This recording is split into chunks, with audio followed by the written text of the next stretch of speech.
കൃഷ്ണ ഗുരുവായൂരപ്പ ശരണം. ഗുരുവായൂരപ്പൻ്റെ ഉച്ചപൂജയും കളഭാലങ്കാരമൊക്കെ കഴിഞ്ഞു. നട തുറന്നു. ഇന്നിപ്പോൾ ശനിയാഴ്ചയാണ്.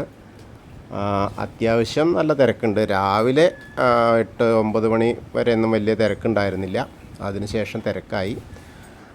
ഇപ്പോഴും തിരക്ക് മുഴുവൻ കഴിഞ്ഞിട്ടില്ല എന്നാണ്. എന്തായാലും നമുക്ക് തൊഴാനായിട്ട് പോവാം. ആദ്യം തന്നെ കിഴക്കേ നടയിലുള്ള മഞ്ജുളാലിൻ്റെ അവിടെ വന്ന് മഞ്ജുള വാരസ്യാരെയൊക്കെ ഒന്ന് സ്മരിച്ച്, അതുപോലെ ആ ഒരു ഗരുഡൻ്റെ വെങ്കല പ്രതിമ ഉണ്ട്, അതൊക്കെ ഒന്ന് കണ്ട് പോരാം. അങ്ങനെ വരുമ്പോൾ നേരെ പുതിയ ഗോപുരം കാണാം. ആ ഗോപുരത്തിൻ്റെ അപ്പുറത്തും ഇപ്പുറത്തുമുള്ള ഉള്ളിൽ, അതായത് ഗോപുരത്തിൻ്റെ ഉള്ളിലുള്ള ഓരോ തൂണുകളിലും ഓരോ ശില്പങ്ങളുണ്ട്. അതൊക്കെ കണ്ട് അങ്ങനെ വന്ന് നേരെ തീയരമ്പലത്തിൻ്റെ ആ ഒരു പ്രതീകമായിട്ടുള്ള ആ കൽവിളക്ക് കാണാം. അങ്ങനെ അതും കഴിഞ്ഞ് നമ്മൾ നേരെ വരുന്നു. മേൽപ്പത്തൂർ ഓഡിറ്റോറിയത്തിൻ്റെ പുറകുവശത്ത് കൂടി വന്ന് അത്തിമര ഗണപതിയെ കണ്ട് തൊഴാനായിട്ട് പോരുകയാണ്. ആ മ്യൂസിയത്തിലൊക്കെ കയറി തൊഴല്ല, മ്യൂസിയത്തിലൊക്കെ കയറി കാണേണ്ട ആളുകൾക്ക് കാണാം. അത് കഴിഞ്ഞ് അത്തിമര ഗണപതിയെ തൊഴുത് വിഘ്നങ്ങളൊക്കെ അകറ്റാനായിട്ട് പ്രാർത്ഥിക്കാം. മുട്ടാർക്കണ്ടവർക്കൊക്കെ മുട്ടറക്കാം. അത് കഴിഞ്ഞാൽ നമ്മൾ ഗോപുരവാതിൽ കടന്ന് അകത്തേക്ക് പ്രവേശിക്കുകയാണ്. അങ്ങനെ പ്രവേശിച്ച് ആ വാതിൽപ്പടി കയറുകയാണ്. വാതിൽപ്പടി കയറുന്നതിൻ്റെ അവിടെ മുന്നിലെത്തുമ്പോൾ കേശവൻ്റെ 2 കൊമ്പ് ഇങ്ങനെ കാണാം. അതിന് നടുക്കായിട്ട് ലക്ഷ്മി ദേവിയുടെ ആ ഒരു വിഗ്രഹം കാണാം. അതൊക്കെ കണ്ടു വരുമ്പോൾ വാതിൽപ്പടി കയറി ഇടത്തെ സൈഡിലുള്ള മേൽപ്പത്തൂരിൻ്റെ ആ പീഠം കാണാം. അതൊന്ന് കണ്ട് പ്രാർത്ഥിക്കുക, അദ്ദേഹത്തെ ഒന്ന് സ്മരിക്കുക. വലതേ സൈഡിലുള്ള ആ തൂണ് നോക്കിയിട്ട് തൊഴ നരസിംഹാവതാരം കാണിച്ചു കൊടുത്ത. എന്നിട്ട് ഭഗവാന്റെ ശ്രീലകത്തേക്ക് ഇങ്ങനെ നോക്കുമ്പോൾ ആ ചതുർബാഹുവായ വിഗ്രഹത്തിൽ എന്താണ് എന്നുള്ള ആ ഒരു ഉദ്ദേശത്തിലല്ലേ നമ്മൾ നോക്കണേ. അപ്പം എന്നാൽ ചതുർബാഹുവായ വിഗ്രഹത്തിൽ ഭഗവാന്റെ കാൽപാദങ്ങൾ കാണുന്നു, കാൽവളകൾ കാണാണ്ട്, പിന്നെ പട്ടിങ്ങനെ ഞൊറിഞ്ഞു കൊടുത്തിട്ടുണ്ട്. അങ്ങനെ അരമണി കിങ്ങിണിയൊക്കെ ഇങ്ങനെ നന്നായിട്ട് കാണാണ്ട്, കുറച്ച് വീതിയിലൊക്കെ കാണാണ്ട്. പിന്നെ മാറത്തൊരു മാങ്ങാമാല, ഒരു വളയം പോലത്തെ മാല, ഒരു പതക്കം പോലത്തെ മാല. പിന്നെ ചതുർബാഹുവാണ്, 4 ബാഹുവായിട്ട് മഹാപ്രഭുവായിട്ടാണെന്ന് ഗുരുവായൂരപ്പൻ നിൽക്കുന്നത്. ഗുരുവായൂരപ്പൻ തന്നെയാണെന്ന്. അപ്പോൾ അതൊരു വളരെ മനോഹരമായിട്ടുള്ള കാഴ്ചയാണ്. അതായത് ശംഖ്, ചക്രം, ഗദാപത്മത്തോടു കൂടി, ഗദ കളഭം കൊണ്ട് ഉണ്ടാക്കിയിട്ടുണ്ട്, ചാർത്തിയിട്ടുണ്ട്. അതേപോലെ പത്മം, ഒരു താമര കൊടുത്തിട്ടുണ്ട്. ശംഖും ചക്രമൊക്കെ ആയിട്ട് ഇങ്ങനെ നിൽക്കണു. വളരെ മനോഹരമായിട്ടുള്ള ഒരു കാഴ്ച. അതായത് ഭഗവാന്റെ ചതുർബാഹുവായ വിഗ്രഹത്തിൽ ചതുർബാഹുവായി തന്നെ ഭഗവാൻ മക്കളെ കാത്തിക്കാണ്, ഭക്തരെ അനുഗ്രഹിക്കാനായിട്ട്. എല്ലാവരും കണ്ടോട്ടെ എന്നുള്ള ആ ഒരു ഇതിലാണ്. അപ്പോൾ നമ്മളിങ്ങനെ നോക്കുക. പീലി തിരുമുടി കെട്ടിയിട്ടുണ്ട്, തിരുമുടിമാലയൊക്കെ ഇങ്ങനെ കെട്ടിയിട്ടുണ്ട്. അതേപോലെ വലിയൊരു ഉണ്ടമാല, ആ ഉണ്ടമാല എന്ന് പറഞ്ഞാൽ വെളുത്ത പൂവും തുളസിയും തെച്ചിയായിട്ടില്ല, അങ്ങനെ 2 ഉണ്ടമാലകളുണ്ട്. ആ ചതുർബാഹുവായ വിഗ്രഹം നിറച്ചുള്ള ആ ചതുർബാഹുവായ കളഭാലങ്കാരം തന്നെയാണ്. അപ്പോൾ എല്ലാവരും നമ്മളിപ്പോൾ ആ സോപാനപ്പടിയിൽ നിന്ന് പ്രാർത്ഥിക്കുകയാണ്. എല്ലാവരും പ്രാർത്ഥിച്ചോളൂ. ഭഗവാന്റെ ശ്രീലകത്തേക്ക് നോക്കിയിട്ട് സോപാനപ്പടിയിൽ നിന്ന് പ്രാർത്ഥിക്കുകയാണ്. അങ്ങനെ എല്ലാവരും കണ്ടോളൂ കേട്ടോ. ഭഗവാനെ കണ്ട് തൊഴുത് നമ്മൾ നേരെ അവിടുന്ന് സോപാനപ്പടിയിൽ നിന്ന് ഇറങ്ങി ആ അഗ്നികോണിലുള്ള ആ ഒരു ബലി തൂവുന്ന കല്ല്, ബലിക്കല്ല് നോക്കിയിട്ടൊന്ന് തൊഴുതു. പിന്നെ തിടപ്പള്ളിയിലേക്ക് നോക്കിയിട്ട് രാവിലെ ഗണപതി ഹോമം നടത്തുന്നതും ഭഗവാന് വേണ്ട അതെല്ലാം ഒരുക്കുന്ന ആ ഒരു തിടപ്പള്ളി, മഹത്തായ തിടപ്പള്ളിയിൽ നോക്കിയിട്ട് തൊഴുക. പിന്നീട് നമ്മൾ തിരിഞ്ഞ് ആ ചുവരിൻ്റെ മുകളിലേക്ക് നോക്കിയാൽ എന്താ പറയുക, F1 ആ ഒരു ഭണ്ഡാരം, ആ ഭണ്ഡാരത്തിൻ്റെ പുറകിലായിട്ടാണ് വരിക. അത് കണ്ട് തൊഴാം. ആലിലക്കണ്ണനെ കണ്ട് തൊഴാം.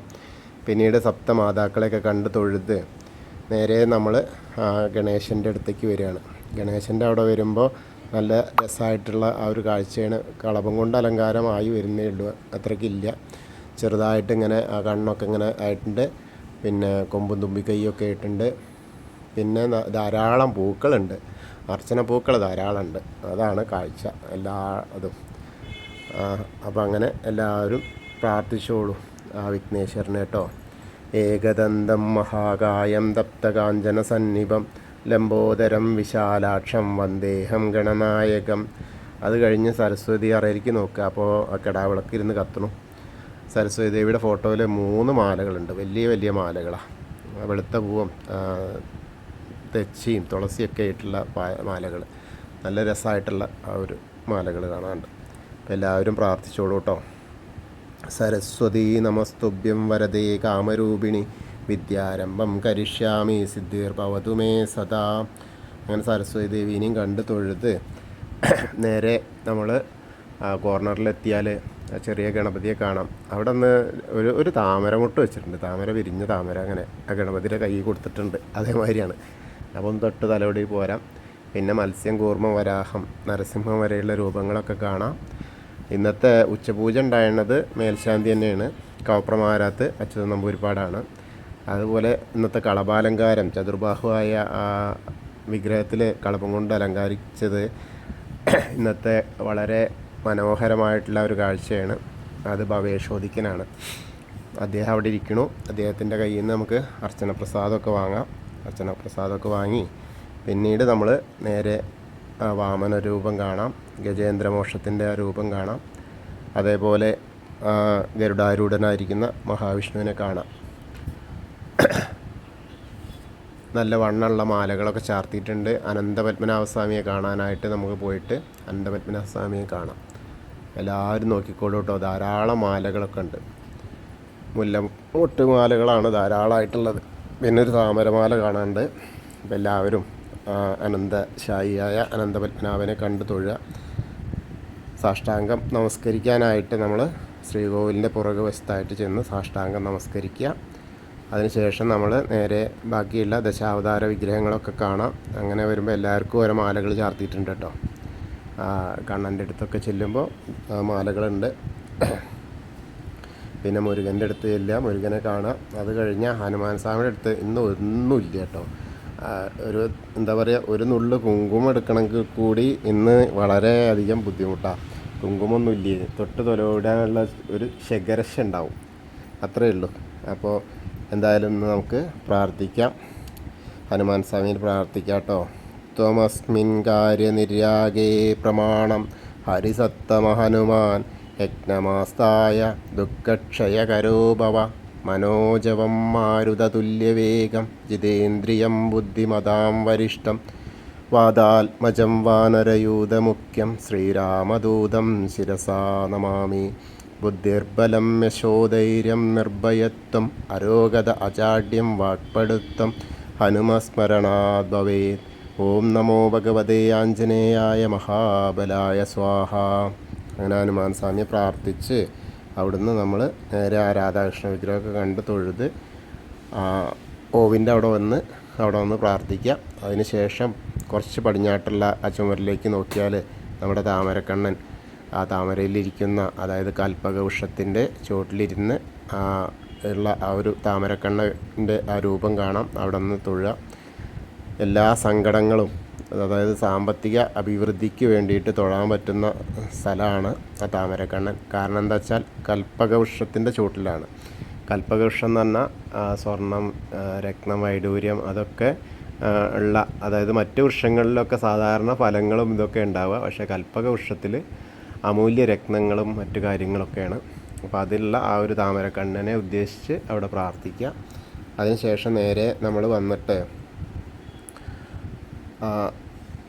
കിഴക്കേ ഭാഗത്തേക്ക് ഇങ്ങനെ നോക്കുമ്പോൾ ഗ്രില്ല് കാണാം. ഗ്രില്ലിൻ്റെ അപ്പുറത്ത് ആ മണിക്കിണർ കണ്ട് തൊഴാം. അതിനുശേഷം ആ നൃത്ത അറയിലേക്ക് നോക്കിയാൽ നൃത്ത അറയിൽ ആ കിടാവിളക്ക് ഇങ്ങനെ കത്തി നിൽക്കണു, അത് കണ്ട് തൊഴാം. പിന്നീട് നമ്മൾ കുറൂരമ്മേനി നാരദരെയൊക്കെ കണ്ട്, അങ്ങനെ വസുദേവരെയൊക്കെ കണ്ട് വടക്കേ നടയിലൂടെ പുറത്തിറങ്ങിയിട്ട് നേരെ നമ്മൾ പ്രസാദ കൗണ്ടറിൻ്റെ അവിടുന്ന് ചന്ദനവും തീർത്തൊക്കെ കിട്ടും. അപ്പോൾ ആ തീർത്തൊക്കെ വാങ്ങി എടുത്ത് ചന്ദനമൊക്കെ തൊടാം. പിന്നെ എടത്തരികത്തുകാവിൽ ഭഗവതിയെ തൊഴാനായിട്ട് പോവാം. അങ്ങനെ അവിടെ നമ്മുടെ അടുത്ത് ചെല്ലുമ്പോൾ വലിയ തിരക്ക് എന്ന് പറയാനില്ല, എന്നാലും ഉണ്ട്, ഒരു 10-25 ആളൊക്കെ ഉണ്ട്. അങ്ങനെ ഓരോ ഇത് കൂടെ വരുന്ന മാതിരി. അങ്ങനെ അവിടെ ചെന്ന് നമുക്ക് അമ്മയെ കാണാം. അമ്മേനെ എന്താ വെച്ചാൽ ഗോളകയാണ്. പിന്നെ എന്താ വെച്ചാൽ ചുവന്ന പട്ടിങ്ങനെ വിധാനമായിട്ടുണ്ട്. ധാരാളം പൂക്കൾ, അർച്ചന പൂക്കൾ ധാരാളം ഉണ്ട്. അതേപോലെ നെക്ലസ് മാല ഉണ്ട്, ഒരു കാശുമാല ഉണ്ട്. അതൊക്കെ അലങ്കാരമായിട്ടുണ്ട്. കണ്ണെഴുതി പൊട്ട് തൊട്ടിട്ടൊക്കെ ഉണ്ട്. മുഴുവനായിട്ടും ചന്ദനം കൊണ്ട് ചാർത്തായിട്ടില്ല എന്ന് മാത്രം. അപ്പം നല്ല ഒരു കാഴ്ചയാണ്. അപ്പോൾ എല്ലാവരും ആ അമ്മേനെ ഭഗവതീനെ കണ്ട് പ്രാർത്ഥിച്ചോളൂ. സർവമംഗളമാംഗല്യേ ശിവേ സർവാർത്ഥസാധികേ ശരണ്യേ ത്രയംബകേ ഗൗരി നാരായണി നമസ്തുതേ. അങ്ങനെ അമ്മയെ കണ്ട് തൊഴുത് അതിനുശേഷം നമ്മളിങ്ങനെ കോർണറിലെത്തിയാൽ മമ്മിയൂരപ്പനെ കണ്ട് തൊഴാം. മമ്മിയൂരപ്പനെ കണ്ട് തൊഴുതിട്ട് നമശിവായ നമശിവായ എന്നുള്ള പ്രാർത്ഥന ചൊല്ലുക. അങ്ങനെ പ്രാർത്ഥിച്ച് ഭഗവൻ, അതായത് മമ്മിയൂരപ്പനെ കണ്ട ആ ഒരു പ്രതീതിയാവും. അവിടെ കൈകൂപ്പി നിന്ന് തൊഴുക. മമ്മിയൂരപ്പൻ്റെ ആ ഒരു ശിവൻ്റെയും പാർവതിയുടെയും ഫോട്ടോ അവിടെ ഉണ്ട്. അപ്പോൾ അവിടെ നോക്കിയിട്ട് ചൊല്ലിയാലും മതി. അങ്ങനെ നമ്മൾ മനസ്സിൽ സ്മരിച്ച് നമ്മൾ നേരെ ആ കൊടിമരത്തിൻ്റെ അവിടെ വന്ന് വീണ്ടും ഭഗവാന്റെ ശ്രീലകത്തേക്ക് നോക്കുക. ചതുർബാഹുവായ മഹാപ്രഭുവിനെ കണ്ട് തൊഴുക. അതിനെ അവിടെ നിന്ന് നമസ്കരിച്ച് നേരെ നമ്മൾ കൂത്തമ്പലത്തിൻ്റെ അവിടെ വരിക. അവിടെ കിടാവിളക്ക് കത്തി നിൽക്കണം. അത് കഴിഞ്ഞ് അയ്യപ്പസ്വാമിയുടെ അടുത്ത് വരിക. അയ്യപ്പസ്വാമിയുടെ അടുത്ത് വരുമ്പോൾ നല്ല രസമാട്ടോ. അപ്പോൾ അവിടെ അലങ്കാരം കൂടുതൽ അവിടെയാണ്. നല്ല രസമാണ്. അയ്യപ്പസ്വാമിയുടെ മുഖമൊക്കെ അങ്ങനെ നന്നായിട്ട് കളവും കൊണ്ട് ചാർത്തിയിട്ടുണ്ട്. കണ്ണൊക്കെ എഴുതിയിട്ട് നല്ല എന്തൊരു സുന്ദരനായിട്ടായിരിക്കണം വെച്ചിട്ടാണ്. അതേപോലെ തന്നെ ആ ഉണ്ണിക്കണ്ണൻ്റെ രൂപഭംഗിയിലാണ്. ഇപ്പോൾ കുറച്ചായിട്ട് എന്തായാലും ഉണ്ണിക്കണ്ണൻ്റെ സ്വരൂപത്തിലാണ് അവിടുത്തെ അലങ്കാരം. ആ മയിൽപ്പീലിയൊക്കെ നെറുകിലിങ്ങനെ വെച്ച്, അതേപോലെ മുഖത്തേക്ക് നോക്കിയാൽ നമ്മളെ നോക്കി ചിരിക്കുന്ന പോലെ, ഉണ്ണിക്കണ്ണൻ നമ്മളെ നോക്കി ചിരിക്കുന്ന പോലെ. അയ്യപ്പസ്വാമിയുടെ വിഗ്രഹമാണെങ്കിൽ കൂടി അയ്യപ്പസ്വാമി ആയിട്ടല്ല തോന്നുന്നത്, ഉണ്ണിക്കണ്ണനായിട്ട് തോന്നുന്നു. അതേമാതിരിയുള്ള ഒരു അലങ്കാരം, നല്ലൊരു തേജസ്സായിട്ട്. അപ്പോൾ കുറച്ചായിട്ട് എന്നും ഓടക്കുഴലും പിന്നെ പീലിത്തിരുമുടിയൊക്കെ ഉണ്ടെങ്കിൽ കൂടി, പീലിയൊക്കെ ഉണ്ടെങ്കിൽ കൂടി ഇന്ന് അത് ഒന്നുകൂടി ഭംഗി കൂടിയ മാതിരി, അത്രയ്ക്കും മനോഹരമായിട്ടുള്ള ഒരു ചാർത്ത്. പിന്നെ രണ്ട് കയ്യിലും, അദ്ദേഹത്തിൻ്റെ രണ്ട് കയ്യിലും പഴമുണ്ട്. ഒരു കയ്യിൽ പഴമുണ്ട്. പഴം നല്ല പഴമാണ്. ആ പഴമൊക്കെ നേദ്യം കഴിഞ്ഞിട്ട് പഴമൊക്കെ കൊടുത്തിട്ടുണ്ട്. എന്തായാലും നന്നായിട്ടുണ്ട്. നല്ല ഒരു അലങ്കാരം. മാറത്ത് അതേമാതിരി നല്ല പാലക്ക മാലയാണ്. അതേപോലെ ഒരു പതക്കം പോലത്തെ ഒരു മാലയുണ്ട്. 2 സ്വർണ്ണ മാലകളുണ്ട്. കാതിലൊക്കെ ചെവി പൂക്കൾ വെച്ചിട്ടുണ്ട്. അങ്ങനെ നല്ല നല്ല രസമായിട്ടുള്ള ഒരു അലങ്കാരം. അപ്പോൾ എല്ലാവരും അയ്യപ്പസ്വാമിയെ പ്രാർത്ഥിച്ചോളൂ. ആ കണ്ണനായിട്ട് തന്നെ പ്രാർത്ഥിച്ചോളൂ. ധാരാളം അർച്ചനപ്പൂക്കൾ, ഒരുപാട് അർച്ചന നടന്നു എന്നാണ് തോന്നുന്നത്. അത്രയ്ക്കും പൂക്കൾ. കാരണം വെളുത്ത പാവ് കൊണ്ട് ചുറ്റിയിട്ടുണ്ട്. പക്ഷെ അതൊന്നും കാണാനില്ല. അത്രയ്ക്കും ഉയരത്തിലാണ് അർച്ചനപ്പൂക്കളുള്ളത്. അപ്പോൾ എല്ലാവരും പ്രാർത്ഥിച്ചോളൂ കേട്ടോ. ഭൂതനാഥ സദാനന്ദ സർവഭൂതദയാപര രക്ഷ രക്ഷ മഹാബാഹു ശാസ്തേ സ്തുഭ്യം നമോ നമ. അത് കഴിഞ്ഞ് നമ്മൾ അവിടെ നിന്ന് ഇങ്ങനെ പോകുന്നത് നേരെ പുറകുവശത്തുള്ള നേരെ വന്നിട്ട് ബാലഗോപാലിനെ, അതായത് വേണുഗോപാലിനെ കാണാം. ആ ദീപസ്തംഭത്തിൽ വേണുഗോപാലിനെ കണ്ട് തൊഴാം. അത് കഴിഞ്ഞാൽ കുറച്ചിങ്ങനെ പുറകിലിറങ്ങിയാൽ കൊടിമരത്തിൻ്റെ മുകളിലുള്ള ഗരുഡധ്വജനെ കണ്ട് തൊഴാം. അങ്ങനെ അത് കഴിഞ്ഞ് ഒന്ന് നമ്മൾ പടിഞ്ഞാറ നടയിൽ കൂടെ പുറത്ത് വരികയാണ്. പുറത്ത് വന്നിട്ട് അങ്ങനെ നമ്മൾ നാരായണാലയത്തിൻ്റെ അവിടേക്ക് രുദ്രതീർത്ഥത്തെ പ്രണമിച്ച് നാരായണാലയത്തിലേക്ക് ചെല്ലുക. അവിടെ ചെന്ന് ആ ഗുരുവായൂരപ്പൻ്റെ, അതായത് പൂന്താനം പൂജിച്ചിരുന്ന വിഗ്രഹമൊക്കെ കണ്ട് തൊഴാം. അങ്ങനെ അത് കഴിഞ്ഞ് നമ്മൾ ദേവിയുടെ അവിടേക്ക് ചെല്ലണു. ദേവിയുടെ അവിടെ നിന്നൊന്ന് പ്രാർത്ഥിച്ച് ദീപസ്തംഭത്തിൻ്റെ അവിടെ പോയിട്ട് വീണ്ടും നമ്മളെ ചതുർബാഹുവായ ആ ഗുരുവായൂരപ്പനെ ഒന്നുകൂടി കണ്ട് തൊഴാം. പിന്നീട് നമ്മൾ നേരെ ചെന്ന് അവിടെ നിന്ന് തന്നെ നോക്കാം തെക്കേ നടയിലുള്ള ഗണപതി, അതായത് തെക്കേ നടയിലുള്ള ആ കൂവളത്തിനെ കണ്ട് പ്രാർത്ഥിക്കുക. മഹാദേവനെയും പാർവതി ദേവീനെയൊക്കെ കണ്ട് പ്രാർത്ഥിക്കുക എന്ന പോലെ സങ്കല്പിച്ച് ആ കൂവളത്തെ ഒന്ന് വലത്തിടാം. അപ്പോൾ നമ്മൾ ഇന്നത്തെ ഉച്ചപൂജയും കളപാലങ്കാരമൊക്കെ കണ്ടു തൊഴുതു. എല്ലാവർക്കും ആ ഗുരുവായൂരപ്പൻ്റെ അനുഗ്രഹം ഉണ്ടാവും. ഇനി നമുക്ക് ആ ഒരു കഥ ബാക്കി പറയാം. നമ്മൾ ഇന്നലെ പറഞ്ഞത് വില്വമംഗലത്തിൻ്റെ ഒരു പൂർവ്വജന്മത്തിനെ പറ്റിയിട്ടായിരുന്നു. പൂർവ്വജന്മം കഴിഞ്ഞിട്ട്, അതായത് പൂർവ്വജന്മം എന്നല്ല, സന്യാസി ശ്രേഷ്ഠനാകുന്നതിന് മുൻപത്തെ, ജനിച്ചതിന് ശേഷമുള്ള, അതായത് വ്യാസൻ്റെ ആയിരുന്നു ആദ്യം. വ്യാസന് മുൻപ് മഹാവിഷ്ണു ഭൂ എന്നുള്ള ശബ്ദത്തിൻ്റെ അതിൽ നിന്ന് ഉത്ഭവിച്ചതാണെന്ന് പറഞ്ഞല്ലോ. അപന്തര തമസ് എന്നായിരുന്നു അന്ന് അദ്ദേഹത്തിൻ്റെ പേരുണ്ടായിരുന്നു. അത് കഴിഞ്ഞ് വ്യാസനായി, കൃഷ്ണദ്വൈപായനായി. അങ്ങനെ അത് കഴിഞ്ഞിട്ടാണ് അക്ഷയൻ എന്ന പേരായിരുന്നു വില്ലുമംഗലത്തിലുണ്ടായിരുന്നത്. അപ്പോൾ വില്ലുമംഗലത്തിൽ അവിടുത്തെ തിരുമേനി ആയതുകൊണ്ട് വില്ലുമംഗലം തിരുമേനി എന്നായി. അങ്ങനെയാണ് ഒരു പേര് വന്നത്. അക്ഷയൻ എന്നായിരുന്നു അദ്ദേഹത്തിൻ്റെ ആദ്യത്തെ പേര്. ശരിക്കും പറഞ്ഞാൽ അതിസമർത്ഥനായിരുന്നു എന്നൊക്കെ പറഞ്ഞല്ലോ. അങ്ങനെ അതായത് അദ്ദേഹത്തിൻ്റെ അച്ഛൻ കല്യാണം ഒന്നും നടക്കാൻ സാധ്യതയില്ല എന്നൊക്കെ ഇങ്ങനെ ഇതായപ്പോൾ കല്യാണം നടന്നാലും ശ്രീരാമചന്ദ്രനെ പോലെ ആവും, സീതാദേവീനെ ഉപേക്ഷിക്കേണ്ട പോലെയൊക്കെ ആവും എന്നൊക്കെ പറഞ്ഞപ്പോൾ വടക്കുംനാഥനെ തപസ് ചെയ്യാനായിട്ട് പറഞ്ഞയച്ചു. അങ്ങനെ അവിടെ പോയി ഇരുന്ന സമയത്ത് കുളിയും ദേവാരമൊക്കെ കഴിഞ്ഞ് വടക്കുംനാഥൻ്റെ മുതലകത്ത് ധ്യാനം ഇരിക്കുമ്പോഴാണ് ഒരു അപ്സര കന്യകയെ പോലെയുള്ള രൂപം മനസ്സിൽ തെളിഞ്ഞു വന്നു. കണ്ണ് തുറന്നു നോക്കിയപ്പോൾ ഒരു ചെറു പുഞ്ചിരിയുടെ ഒരു പെൺകുട്ടി, നെറ്റിയിൽ ചന്ദനക്കുറിയും ഈറമ്മുടിയിൽ തുളസിക്കതിരൊക്കെ ഇട്ടിട്ടുള്ള പുളിയരക്കര സെറ്റ് മുണ്ടൊക്കെ എടുത്തതെന്ന് പറഞ്ഞില്ലേ, അതേമാതിരി കയ്യിൽ പൂക്കൂടായിട്ടൊക്കെയാണ്. അതുവരെ സ്ത്രീ എന്തെന്ന് അറിഞ്ഞിട്ടില്ലാത്ത ആ വില്ലുമംഗലത്തിൻ്റെ മനസ്സിൽ ശരിക്കും ഒരു പ്രണയം വന്നു. ആ പ്രണയം അവൾ കടന്നു പോയിച്ചാലും ആ പ്രണയമായി. പിന്നെ എങ്ങനെ പോകുന്ന പോലെ തിരിഞ്ഞു നോക്കിയിട്ടുള്ള അവളുടെ നടത്തും, പിന്നെ ഇയാൾ അതായത് സമയത്ത് വില്ലുമംഗലത്തിന് നിയന്ത്രിക്കാൻ പറ്റാത്ത ഒരു മുജ്ജമ്മ ബന്ധം കൊണ്ടാണ് അങ്ങനെ തോന്നിയത് എന്ന് വിചാരിച്ച് തൻ്റെ പ്രിയതമയായിരിക്കാം എന്നൊക്കെ അങ്ങനെ തോന്നി. അവർ പോയ വഴിയിലൂടെ, ആ സ്ത്രീരത്നം പോയ വഴിയിലൂടെ തന്നെ അദ്ദേഹത്തിൻ്റെ കണ്ണുകൾ ചലിച്ചുകൊണ്ടേയിരുന്നു. അങ്ങനെ പിന്നെ എവിടെ ചെന്നാലും അവരുടെ പേരെന്തായി എന്നറിഞ്ഞു. പേരെന്ന് പറഞ്ഞാൽ ചിന്താമണി എന്നായിരുന്നു പേര്. കൊടുങ്ങല്ലൂരായിരുന്നു അവരുടെ വാസസ്ഥലം. ശരിക്കും ഇദ്ദേഹത്തിനെക്കാട്ടിലും 4-5 വയസ്സ് കൂടുതലാണ്. അങ്ങനെയുള്ള ആളെയാണ് ആ പ്രണയം തോന്നിയത്. അങ്ങനെ ഒരു സമയത്ത് ചിന്താമണീനെ കണ്ട് ചോദിക്കുകയാണ്. അതായത് കൊടുങ്ങല്ലൂർ ഉള്ള അവരെ കണ്ട് അവിടേക്ക് എത്തി, തെരഞ്ഞു പോയി എന്നർത്ഥം. അതായത് അവിടെ പിന്നെ എന്താ പറയുക, വടക്കുംനാഥനിൽ നിൽക്കാനുള്ള ഒരു മനസ്സ് അദ്ദേഹത്തിന് ഉണ്ടായില്ല. എങ്ങനെയായാലും തേടി പിടിച്ച് പോകാമെന്നാണ്. അങ്ങനെ ചെന്നിട്ട് അവിടുത്തെ കൊടുങ്ങല്ലൂരത്തെ പൗരപ്രമുഖരാണ് പയ്യാക്കൽ തറവാട്ടുകാർ. ആ പയ്യാക്കൽ തറവാട്ടിലൊന്നിലുള്ള പെൺകുട്ടിയാണ് ഈ ചിന്താമണി എന്നുള്ളത്. അങ്ങനെ അവിടെ ചെന്ന് പരിചാരകരൊക്കെ ആയിട്ടുള്ള ഇതാണ്. ശരിക്കും അവിടെ നാട്ടുകാരൊക്കെ പറഞ്ഞത് ഐശ്വര്യലക്ഷ്മി എന്നാണ്. അച്ഛനും അമ്മയൊക്കെ നഷ്ടപ്പെട്ട് ഏകാഗിയായിട്ടുള്ള ചിന്താമണിയായിരുന്നു.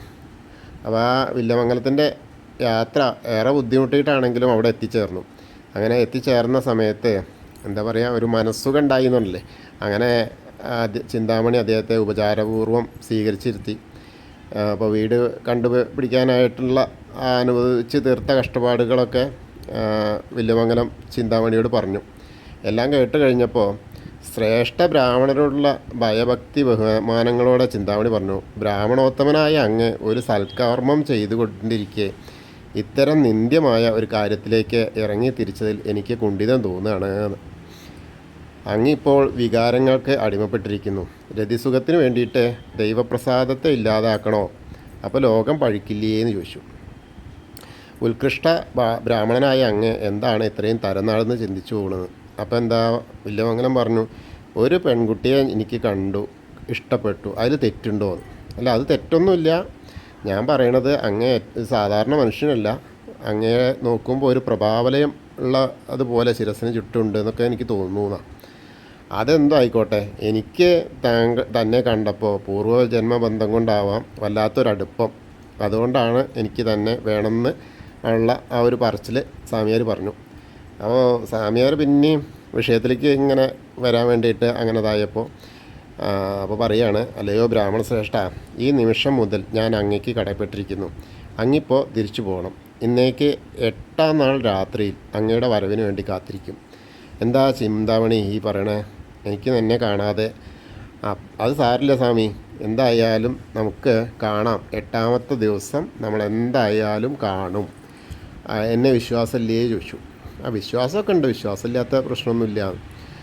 ചിന്താമണിയുടെ സ്നേഹം വഴിഞ്ഞൊടുങ്ങുന്ന ആ ഒരു സാന്ത്വനം വാക്കുകൾ കേട്ടിട്ട് വളരെ സന്തോഷത്തോടെ, ഇനിയിപ്പോൾ 8 ദിവസം മതിയല്ലോ, ആ പരമേശ്വര ഭക്തി ഓടിക്കളിച്ച മനസ്സിൽ പ്രേമമായി, സൗന്ദര്യത്തെ കുറിച്ച് പ്രാർത്ഥിക്കാനുള്ള ആ ഒരു അവസ്ഥയായി. അങ്ങനെ 7 രാത്രിയും 8 പകലും തള്ളി നീക്കി. 8-ാമത്തെ രാത്രിയിൽ ചിന്താമണി തനിക്ക് വേണ്ടി ചിന്താമണി തനിക്ക് വേണ്ടിയിട്ട് മെത്തയൊക്കെ വിരിച്ചിരിക്കും എന്ന് വിചാരിച്ചു. അങ്ങനെ കർക്കിടക മാസത്തിലെ അമാവാസി ശക്തമായ ഇടിയും മഴയൊക്കെയാണ്. അപ്പോൾ അതിൽ ഉച്ചയ്ക്ക് തുടങ്ങിയതാണ്. എന്നാലും വേണ്ടില്ല, ഞാൻ എങ്ങനെയായാലും വേണ്ടില്ല പോകുമെന്ന് പറഞ്ഞിട്ട് പുത്തഞ്ചിറയിൽ നിന്ന് തൃക്കണാമതിലകത്തെത്താൻ 4-5 നാഴികയെങ്കിലും നടക്കണം. പുഴയ്ക്ക് അക്കരെയാണ് ചിന്താമണിയുടെ ഗൃഹം. രാത്രി നേരത്തെ ശക്തമായ കാറ്റും ഇടിയും മുഴകയുമുള്ള സമയത്ത് ജീവനിൽ കൊതിയുള്ള ആരും അങ്ങനെ പോവില്ല. പക്ഷേ ഈ പ്രേമം തലയ്ക്ക് പിടിച്ച് പോകാമെന്നൊക്കെ പറയില്ലേ, അങ്ങനെ വില്യമംഗലത്തിന് ആ ഒരു സമയം അങ്ങനെ ആയി. അങ്ങനെ ചെന്ന് ചിന്താമണിയെ അങ്ങനെ മനസ്സിൽ വിചാരിച്ച് മറ്റൊരു ഭഗവാൻ ദർശനമൊന്നുമില്ല. ഏതോ ഒരു ഉൾപ്രേരണയ്ക്ക് അടിമപ്പെട്ടിട്ട് സ്ഥലകാലബോധം ഇല്ലാതെ ആ മഴയിലൂടെ ഇടിയും മിന്നലൊക്കെ ഉള്ള സമയത്തിലൂടെ ഒരു മരത്തടിയിൽ ആറ്റുകടവിൽ ഇറങ്ങി നിന്നു. അപ്പോൾ നാട്ടു വെളിച്ചം പോലും നഷ്ടപ്പെട്ട സമയത്ത് ഒരു മഴ ഇതിങ്ങനെ വരുന്നുണ്ട്. അതായത് ഒരു തടിക്കഷ്ണം, ആ തടിക്കഷ്ണത്തിൻ്റെ മുകളിൽ പിടിച്ചെടുത്ത് അതിലിരുന്ന് കൈകാലുകൊണ്ട് തുഴഞ്ഞ് ഒരു വിധത്തിൽ മറുകരയിലെത്തി. തടിക്കഷ്ണം അവിടെ കെട്ടിയിട്ടു. കാരണം തനിക്ക് തന്നെയോ അല്ലെങ്കിൽ മറ്റാർക്കെങ്കിലോ ഉപകാരമായി വന്നാലോ എന്ന്. അതായത് പ്രേമത്തിന് കണ്ണും വാലും ഇല്ല എന്ന് പറഞ്ഞാൽ അത് പറയണ കേട്ട അവസ്ഥയാണ് നർത്ഥം. അങ്ങനെ എത്തി ഇറങ്ങി നോക്കുമ്പോൾ ചിന്താമണിയുടെ ആ ഒരു പടിപ്പുരവാതിൽ അടച്ചിരിക്കുക.